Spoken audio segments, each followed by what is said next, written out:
Welcome to Should Have Listened to My Mother. Today's guest, New York City writer Andrew Sarewitz. And right out of the gate, Andrew, I would love it if you would read some excerpts from one of your short stories called In the First Person. We'll do a more formal introduction later on. This is from The First Person. This was released in July of 2017. This is an excerpt from In the First Person. When my mother died, my world spilled, no doubt about that.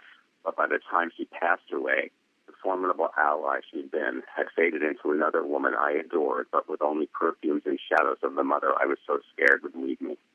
There are horrible blessings to watching age ruin the vital and strong. I was spared immediate abandonment. To the end, my mother always knew who I was when she saw me. Her eyes would light up with indefinable joy. What I miss is knowing she's there, not the specifics that make me laugh or cringe or placed sentimentally among objects and activities. She's gone and never coming back. There is no home to go home to. And whether deserved or not, no one will ever love me the same. And then there's a second excerpt that was at the end of the story, and that's this one. It's from the same story, though, in the first person. In the fifth weekend of March 2014, having just turned 91, my mother was home in her final days being fed morphine. Death was imminent, but she never prepared. I cried most of Sunday evening before falling asleep. On Monday morning, March 31st, I woke up early by my standards, preparing to catch a train to see Mom. I forced myself to eat something. After putting my dish in the sink, I walked into the bathroom to shower. Feeling a presence as dimensional as rain, a complete calm swept over me. I smiled. Out loud, I said, "Mother, it's okay. You don't have to wait for me." 15 minutes later, I found a missed call from my brother, followed by a text from Mom's caretaker reading, "Your mother is with your father now." I think about these phenomena. We know that whales and swiftlets communicate without speech, but often condescendingly theorize silent human connections as superstition. I have no religion, but there are some things you don't have to see to accept. Looking back, I'm not sure Mom was asking for my okay to let go, but she was there, maybe just to quietly say, "Goodbye, I love you." How does that make you feel reading that out loud?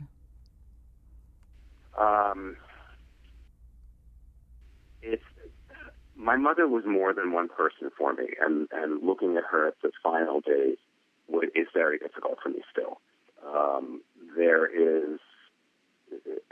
I'm very happy I could put it out in words. I'm very happy that I could express it. One thing that I very rarely talk about was I was not there the day she died, when she died. I was not there for the final 2 weeks. Towards the very, very end of her life, which was in 2014, her mind was really not completely there. And I went there on March 17th, 2014, which was the day before my mother's birthday, which was the 18th. And, we celebrated, and I had an inkling that I was not going to see her again. And, in fact, the only selfie I've ever taken with my mother was that day. I don't like selfies. I'm not comfortable with them, but I did one of she and I. We were eating a sandwich in her kitchen, and I left. My brothers and my sisters came into town, and we had a sort of an understanding, since I was always going out, that if they were in town, I would not come on those Mondays. That would sort of be my break, if you will, after almost 11 years of doing this. But she got very ill, and I knew she was going to pass away, and my brother told me, "If you really want to see her, you should come out the final weekend." And I didn't. And the Sunday night where I talk in the story about crying, I was crying because I was very torn. I selfishly didn't go out, and really looking back on it, I didn't want to watch her die. And that was very hard for me. And about a month later, I sat and I did tell one of my close friends about it, and I was in a restaurant crying about it, and I said, "Why didn't I just go? Why wasn't I there for her?" And my friend, who has known me for 40 years, said to me, "Do you think your mother sums up your relationship with her on the fact that you weren't there the day she died?" I said, "No, of course not." She said, "Well, then stop it. You're wasting the guilt on it. It's just a distraction. You were there for her when she was alive. You were there for her during her life, and that's what matters." And that was beyond comforting to me. It was something I sort of needed to hear. I think it allowed me. I still feel guilty about it because I'm a Jew, but I think it allowed me to accept that you can't or you shouldn't focus on single things that may have happened in a lifetime of a relationship. That's not how we look at it. That's not how we look at our friendships and our family. We look at the whole picture of a relationship. My guest is Andrew Sarewitz, writer in New York City. You've spent decades working in some of the most prestigious art galleries in New York City and Soho, representing nonconformist Russian artists. And here we are today talking about your life and your relationship with your mother. Thank you so much. I'm thrilled to be here. So you have quite a little journey you're on now. You have been writing for a very, very long time, whether it was music or short stories and things. But at 17, you were awarded a letter of commendation from the second annual American Song Festival for Music and Lyrics. You have written several short stories. Your play, Madame André, received an honorable mention from the 2018 Writers' Digest Competition Stage Screenplay Division, as well as, and this is really exciting, you've been chosen to open the San Jose, California stage-to-screen new playwright series the summer of 2019. That is very, very cool. Congratulations. Thank you. It is very cool and very, I don't want to say unexpected. I'm thrilled to death. You just don't know when these things are going to be happening or if they're going to happen. I think a great deal of people like to write and want to be writers, and I started this very late in my life. And I remember saying to a friend, I wish I had started this 25 years ago, and my friend said, but you wouldn't have done it 25 years ago. There's a time and a place. You had to go through everything that you've gone through to find that voice. Absolutely.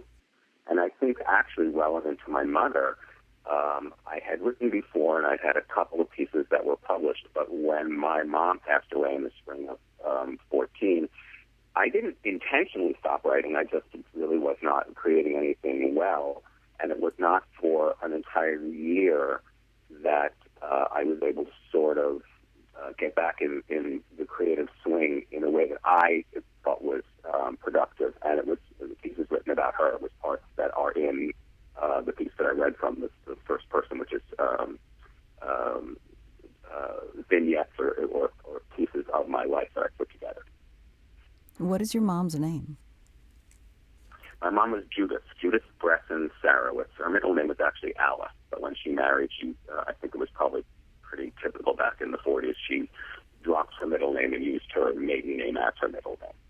And what kind of relationship did you two have? I think we had a complex one. My mother was the person I was closest to in the world, bar none. I don't even question that aspect of it. I think of her as being more than one person because of the long period of our relationship and our life. When I was a little kid, and I was the youngest of four, and I think in a certain level, typically the youngest child can, I don't want to say closer, maybe that's not fair, but you have more time with your parents, and I think we really had a great bond. I did find when I was young, she had a very short temper, and I was a little bit scared of her when I was a little kid. But she also was very demonstrative and very, very loving, and I don't reconcile the two. I think they just were both part of her. I was afraid, like, if, I broke a dish in the kitchen, that she'd get furious, but at the same time, she was incredibly loving and very kind. The great relationship with her, in my opinion, began really after my brother above me left for college. All three of my siblings are older than I. So I had 4 years alone with my parents, and I was became an only child, if you will. And some don't care for that. Many don't care for that. They had close relationships. I loved it. I developed this great relationship, particularly with my mother during that period. And I think it shifted my relationship. She wasn't a friend. I don't like that term when someone says their parent is a friend. She became a friend once I was in college. But in high school, she really was the person I was closest to, even though she often, in my opinion, didn't understand me, didn't know some of the troubles that I had. You obviously know this, but for any listeners, I'm gay, but separate from that, I was somebody who I believe was very obvious, even though I didn't in the 1960s and 70s when I was growing up and wanted to be gay and chose that I would never go to my true self. I was very flamboyant and very feminine, so everybody knew I was gay. It was not somebody that, it was not hidden, if you will. And my mother really did not see that or handle that well at all, in my opinion. How old were you when you came out to your parents? I didn't come out, and I came out to my parents a year after I came out when I was 19 to almost all of my friends. I came out to my parents after I was 20 or 21. I don't remember the exact, I remember the day, but I don't remember the exact period. And I didn't do it well. I didn't do it kindly. I think it's a little typical, particularly back then, that when I came out, I was in New York City. My mother and my older sister came in. My sister wanted to do something. My mother and I were sitting at a restaurant called Rishu of London, which doesn't exist anymore. That was on 6th Avenue. And my mother had her vocation was a social worker. And I remember I decided I was going to tell her that day, and I think I've heard other people say this being true. I wanted her to be okay with it right away, which is completely unfair, because I've spent my whole life waiting to come out. And so once I come out, she's supposed to accept it and understand it that minute. She was not one of those parents. She had a very difficult time with it. And to shorten the story a little bit, she a couple times really blew up at me over things that seemed to not have anything to do with an action, just she needed to be angry with me. And then at a certain point, I would say 6 months later, she and I were talking on the phone, and she said literally to me that she was in the next phase of dealing with my being gay. So I'm guessing this is 1981. That's my guess. And she said she was at our vacation home in the mountains with my father, and she was crying. And my father said to my mother, "Gee, what's wrong?" And my mother said to him, "Al, Andrew's gay." And my father said, "I know." And his reaction was completely different. And I was, at that point, was not close to him. I was very close to my mother, but not with him at that point. We became closer later. But his reaction, and again, I want to put this historically in the time of when it was. This is not now where I think people handle things differently and think of gay as a different thing. Back then, it was still a discussion, if you will. And my father said, we have no time for this. You have to be supportive of your son. He's your kid, and this is who he is. And to my mother's, I'm going to say credit, she lived up to that. And she put her effort into it. And she did, I thought was funny, she would find articles and cut them out and mail them to me about somebody that was gay. And in the long term, eventually, this was complete non-discussion even. I just was who I was. But back then, I realized that in certain levels it would break my heart that if I thought their friends would meet me and then they would go home and go, "Oh God, Judith, now you can tell their kid's gay," and things like that really hurt me. If anything, that if I thought people were talking behind my parents' back, I don't know if I'm explaining that well or not. But she did put her money where her mouth was. The times that she had problems, in my opinion, which was part of her personality, something she and I were not very much aligned with, she would go into some sort of denial of reality and see things as she would want to see them. So point being, back in high school, for instance, when I was really having a very, very difficult time in school because of other kids bullying me, I hate using that term because it's such a term now, but that's what was happening. What she heard was that one of those classes I didn't like academically, and she went into the principal's office and had all of my classes changed because of that one academic class rather than the bullying classes, and I was taken from 2 bullying classes into 6 out of the 7. And that's what she saw. She couldn't see anything like that. And when I finally did tell her, when I was being bullied terribly in 10th grade, I began to withdraw, which is very not like me. I'm very, outward and outspoken and flamboyant. And I really started to withdraw. And at the dinner table one night, they really wanted to know what was wrong. This is really giving you an idea of my mother's mindset at the time. She finally got me to say, what is wrong? And I said, "Mother, the kids call me a fag. And my mother said, but you're not, dear. So she had that part of her in her. Definitely from that. Well, there's so many ways. Was it that she didn't want to see it, or she clearly had no idea? Or My opinion, she did not want to see it. My she did opinion, not want to she see did not it, want right? to see it. I think back then it was also a reflection on her. Did she do something wrong? Was my father not there enough? I think it's one reason I don't know that I would want to be a parent, because ironically, I do understand that going for yourself, you're the one surviving it, watching your child go through something. I think whatever the bullying is, doesn't matter what the specific is. I think it's heartbreaking when you feel pretty helpless. My parents did send me to a psychiatrist who, ironically, was not very helpful on that level at all. He was helpful in sort of understanding my relationship with my dad, but it was my friendships, not my mother, really, that saved my life. And when I look back at it, and I think this may be a little stereotypical also, I think a lot of my very, very close friends are women as an adult, long-term friendships. When I look back at high school, the people that mean the most to me were the boys, because they saved my life, and they would have to defend themselves for being friends with me. And I didn't think about it at the time, of course, but looking back on that puts them in a special place in my heart for my survival.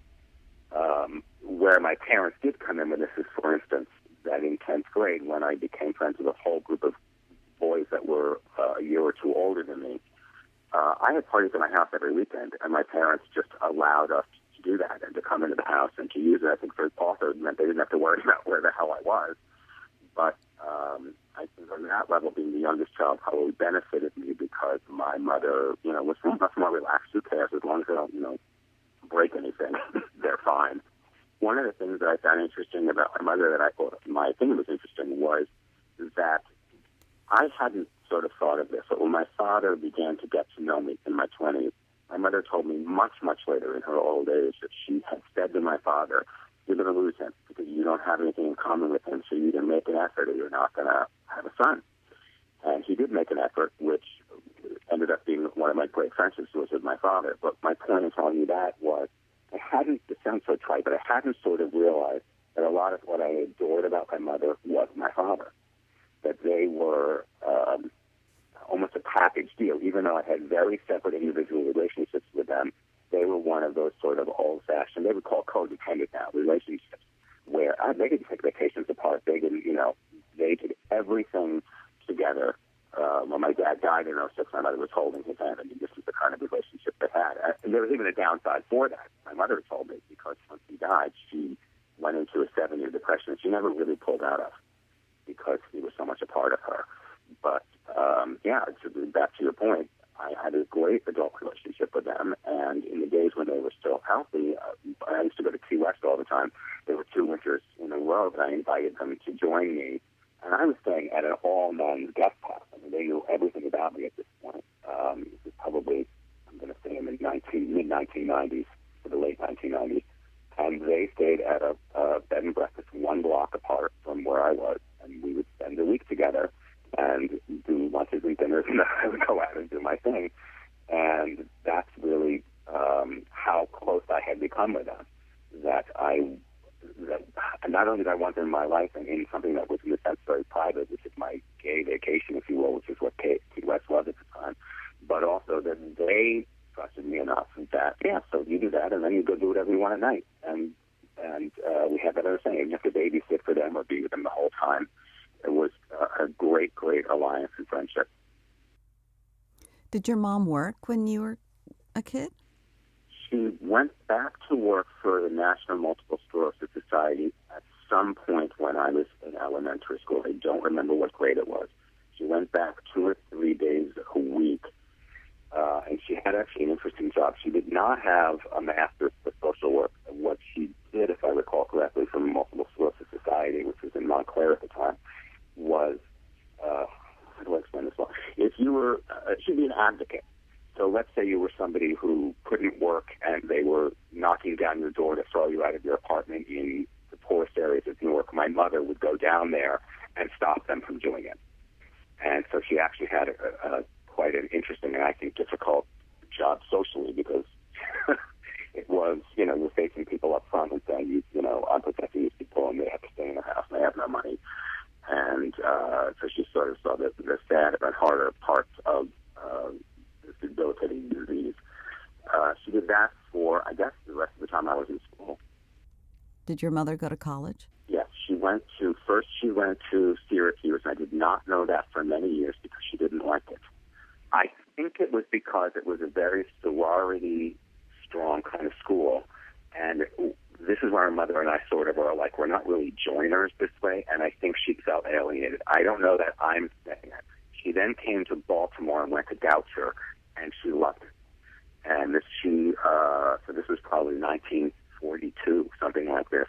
And then because her younger sister was going to go off to school which I guess 4 years younger, he said my grandfather said she would have to leave Goucher and go to school in Philadelphia in order to be able to pay for both. So she ended up going to Penn.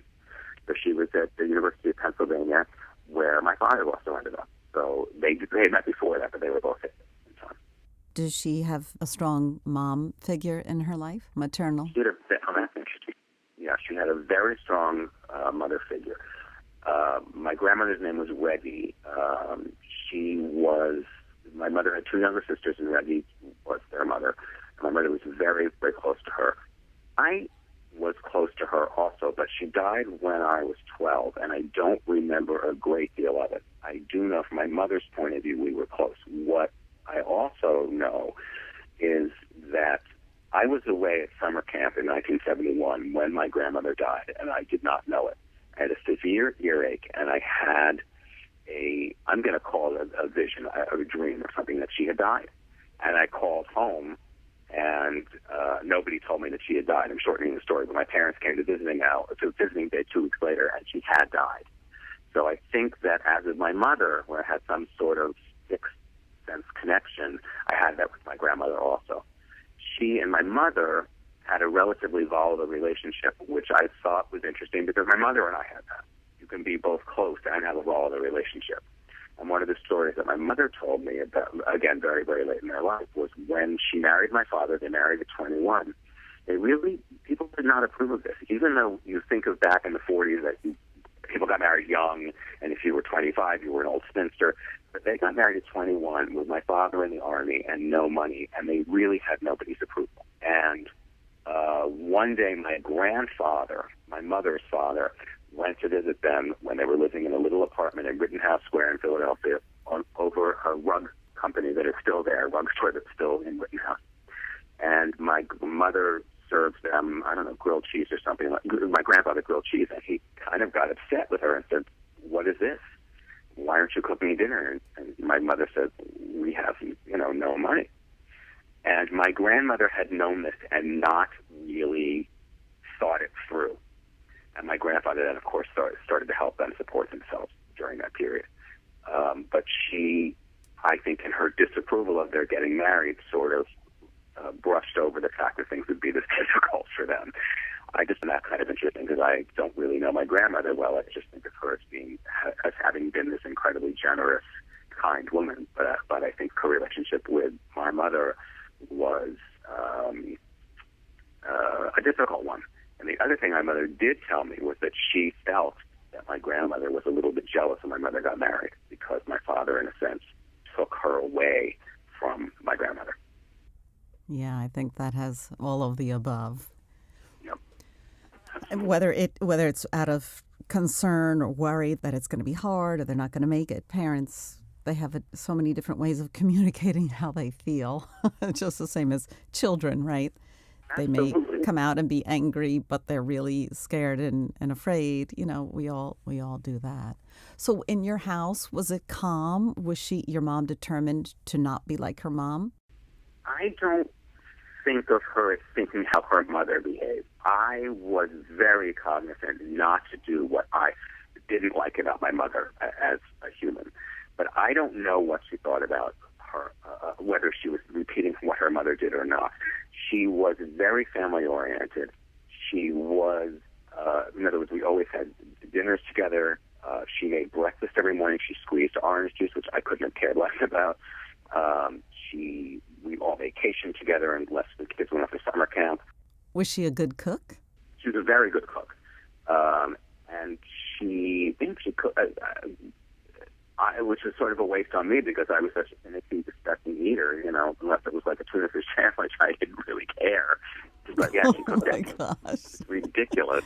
I was such a waste for her. And she had both of her sisters who were younger moved to the same area. So we were 4 kids, and my 2 aunts each had 3 kids. So all 10 of us went to the same school system together. So we were one big extended family. To your point, I was never afraid of her in the sense of, of her being volatile. But as I said, I was scared of her temper. She would get angry, but I can't quite explain it well. But it didn't affect my day-to-day relationship with her. Well, she'd get mad and frustrated. She hit me one time, and I deserved it. I absolutely deserved it. I think I was 15 or 16, and at the dinner table, oh, my God. My mother's father, Lou, was living with us, I think at the time, maybe not yet, but he was already beginning to have memory problems, and I was never close to him, and he was saying something at the dinner table, you're not going to believe it, Jackie, and I told him to shut up. Oh, you were one of those kids? My mother, I can still see the look in her eyes. She didn't know what to do, and she called up and slapped me across the face, which frankly I deserved. I'd have beaten the crap out of my kid. And it was, of course, made me apologize. But I think back on it. Oh, my gosh. That's hard. 2 things. One is it's hilarious. I completely deserved to get hit. She should have hit me. But the second was I think it really broke my mother's heart that I was not close to her father because she was so family-oriented. And I remember when he got very old and he had, I'll say Alzheimer's. I don't know if it was a dementia or what, but he was put into a home, and it was very difficult for my mother to do that. She wanted to keep him at her house, and he would get in the shower and not know how to turn it on. It really became devastating. Point being, though, I didn't want to go visit him, not because I'm a selfish brat, which I can be, but because I had no real relationship with him. And I remember that specifically, that she actually threatened me, that my mother said to me, if you don't go visit grandfather, this is going to affect my relationship with you. And we were so close that she knew that she could use that to threaten me. And I remember calling my oldest brother, and I said, you need to call Mother. You need to tell her not to threaten me that way, which she did. Is that what you used to call her Mother? I called her Mother a lot. I called her by her first name a lot. I find it very interesting that people think that it's this very formal thing that only very rich, waspy people might have said mother or father. It wasn't true for me. I called them many things, and I started calling them their first names because they always called each other honey and sweetie and lovey, and I thought it was so hilarious that I started calling them by their formal first names. So our mom asked us, she's like, enough, I'm the 7th, so even the last 3, they were junior high and high school. She's like, just call me Linda, like enough of this mommy thing. She was moving on. I get that too. I used all of them. I never called my father father. I did call him dad, but I called him Albert a lot. And my mother. He was a doctor. Your dad was a doctor. What kind of doctor?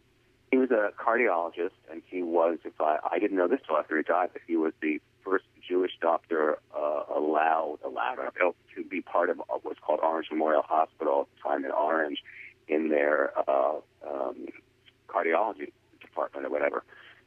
So he sort of broke that ceiling in 1956, if I recall correctly. Yeah. But that was huge. He did get the accolade, which is great. You're listening to Should Have Listened to My Mother. I'm Jackie Tantillo, and I want to know a little bit more about Judith.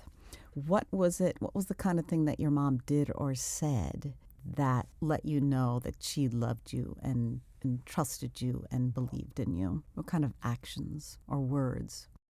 When I think about it, there was not an action beyond the fact that we were great conversationalists. That she and I spent, particularly in our adult years, hours and hours and hours talking completely naturally.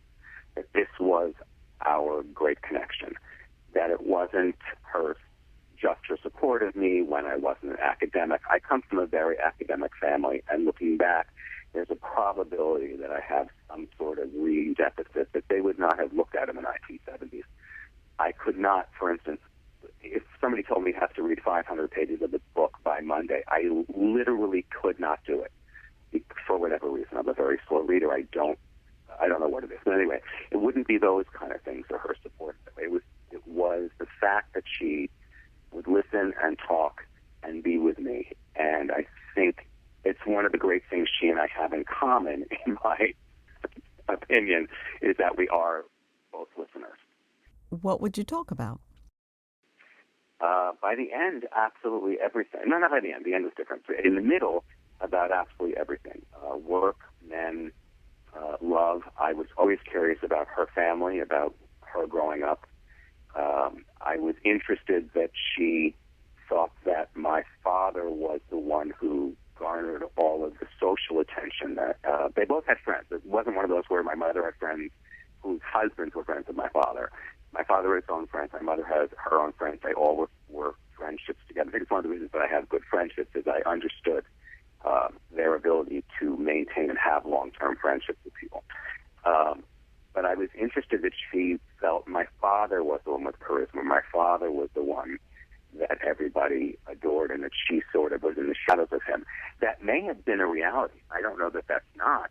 I just never saw it that way because, to me, she was the formidable one. I have one, this is maybe not relevant to that, but I can remember at a certain point, probably when I was in my mid-30s, and we were very close, and by this point, gay was not an issue at all. I think my being single was an issue, but not being gay. And I, at the time, was dating somebody, I can be careful with this, who had been abused as a child. Let me just leave it at that. And I remember walking with her, which is what we tended to do. We'd take long walks together back in New Jersey, where I grew up. And I asked her, what she thought about this, that I think I was really falling in love with this person, and this person had been very, very badly hurt, and I wasn't, other than listening, I wasn't sure what to do. And she was, whether I like it or not, I think, wonderful with me about it, even if I didn't agree with her. And her response to that was, when you've really been damaged as a child, you don't really recover from it. And I think she was concerned for me. And I actually remember being angry with her because I just wanted her to support me and to say, oh, whoever you love is all that matters. But she didn't. She went sort of to a social worker's point of view, which really angered me. But I hate to, she wasn't wrong. At least in this case, she was not wrong. I could not save this person, and I could not help this person. You can only have a relationship with, two people together. You're not there to be somebody's savior. But I don't know if that even answers your question. But so we had discussions like that were deeply personal, I think very honest. She was trying to protect you by giving you that advice. I think you're right. I know you're right. I don't even think I know you're right. I don't mean to think of negative things with her. I apologize. I don't want it to just be about that. But I remember that this is a whole other discussion, but back in the 80s, I was 27 when I really finally fell in love. But I fell in love with a man who was not happy being gay, who grew up Catholic, and would not eat my family. And the reason I'm telling you this is my mother knew all about it, but he would not eat them. And within the first year, he became sick. And went in the hospital. He had pneumonia. And I remember specifically calling her when I found out he had AIDS. And I said to my mother on the phone, Stephen's in the hospital, and we got the news today, it's AIDS. And her reaction was, well, I'm actually more concerned about you. He had hurt you, so then here she is protecting you again, right? She didn't know him. She didn't know relationship with him. But she knew how he was hurting you. He was hurting you by not wanting to meet your family and all that kind of stuff. So she, again, was upset. She knew that he didn't want to come meet your family, correct?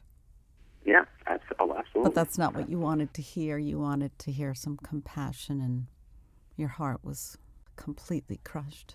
Yeah, I think that when you look back on it, if you were close to your mother, and I was very close to her, there are demands that are not necessarily fair because you want them to be somebody that they're not, that they aren't necessarily, which is to always be what you want them to be. And she had such a heart. And I also didn't take into account how frightened she must have been. Back then, other than AZT, this was a death wish.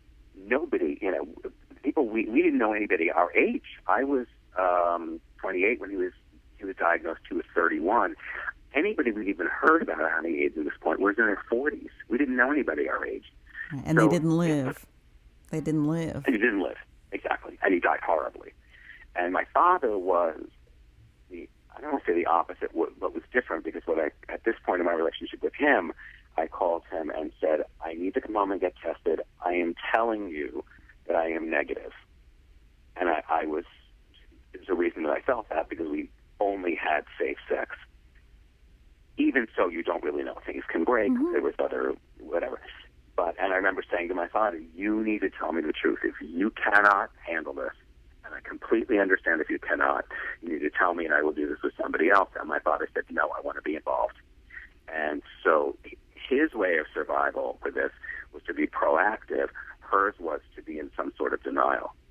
Well, we're talking about your mom and how the effect that she had on your life. And, moms are human too. And sometimes we don't get it right. A lot of times I didn't get it right. The adult doesn't get it right.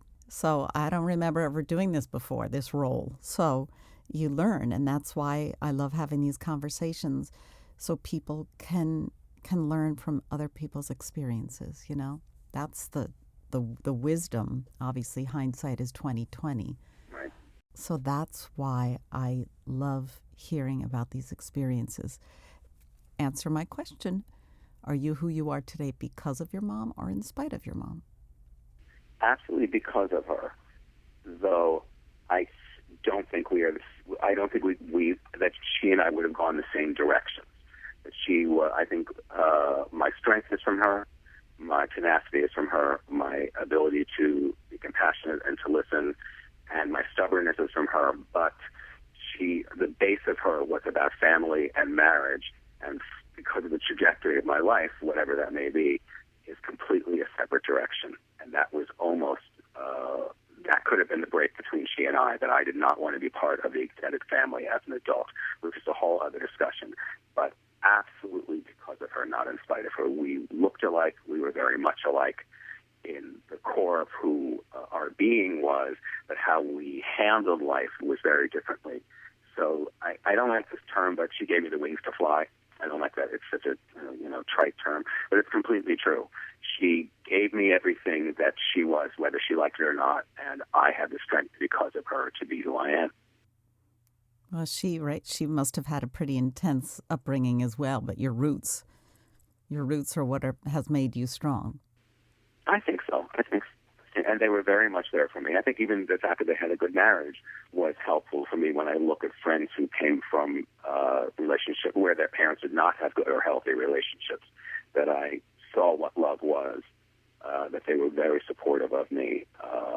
And I also had the luxury of knowing how great she was and had the luxury of being in her life really almost till the day she died in a way that was conscious. When I started to go there every week, after my father died, and was still going every week for her, yes, it was an obligation, but it was an obligation out of love. It wasn't an obligation out of, I hate this. It was, this is my turn to do this in my time, and look what you're going to get out of this. And I was aware of that. And even when, I think it's in that story, even when most of her mind was gone, she always knew who I was. And the look on her face. And you know what else? She always thanked me every time when I was leaving for coming to see her. I can't tell you how much that meant. It was an amazing thing to me that she, on a certain level, knew that this was a pain in the ass, if you know what I mean, for 10 years to be doing this, to actually say thank you so much for coming to see me. It was incredible to me.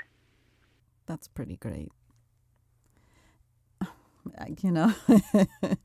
You are a wonderful being, Andrew Sarewitz, and I know the fact that you had this loving example in your parents' relationship, it has to have, and your siblings and the general feel and tone of the family and your home, it has to have an impact on your life. And you were fortunate enough to have all of that. Sometimes we take it for granted that our parents had a great relationship. Sometimes we take advantage of the fact that you have a great house and you have food on the table. Absolutely. Because you never know the impact that either the smallest thing or the biggest thing can have in your life. And you don't know that till years later. I just think that one of the other great gifts that my mother and father, both of them, gave me was to be in the moment, to understand what's great at the moment. And it allows you to not look back and go, oh, I had such a great relationship. Why didn't I know it? I knew it. I was aware of it. I was thankful for it. I'm not saying when I was a kid, but certainly by the time I was in my 20s. And I do remember saying, this is an odd thing, but I don't remember why, in my early 20s, saying to my mother, you are the only one that if you die, I don't know what I'm going to do. She was the only person I said, and I remember her saying, oh, please, it's going to be years. And she was right, it wasn't 30 or 40 years. But I don't know, looking back, why I said that or why I was not feeling close to anybody else at that moment. But it to me is still a defining moment that even in my 20s, my mother was the most significant person in my life. That's remarkable. How lucky are you? I want to talk to you about Madame Andre, and if you could tell us a little bit about the piece that's going to happen out in California. It's a live read of your play, correct? I think it's not, actually. I think it's going to be a workshop, because when I said to the producer at the reading, she said, no, it's not. It's a high-level workshop, so I don't know. Does that mean that they're going to be off book? I think they are. They've already done the casting. This is a story that is based on the true life events of a woman whose name was Nancy Wake, who was born in New Zealand, raised in Australia, and moved to Europe very early on, before the Second World War, and ended up, I'm skipping a lot, but ended up marrying a very, very wealthy entrepreneur in the south of France, and really lived this very luxurious life as the Nazis were taking power in Europe, and she was furious. She became an unlikely spy, and she was given the name the White Mouse by Hitler and by the Nazis because they could never figure out who she was. And for the beginning of her time doing this in the early 1940s, she and two other men in particular smuggled over 3,000 people over the Pyrenees Mountains into freedom. Jews and communists and nationalists and pilots and whoever needed to get out.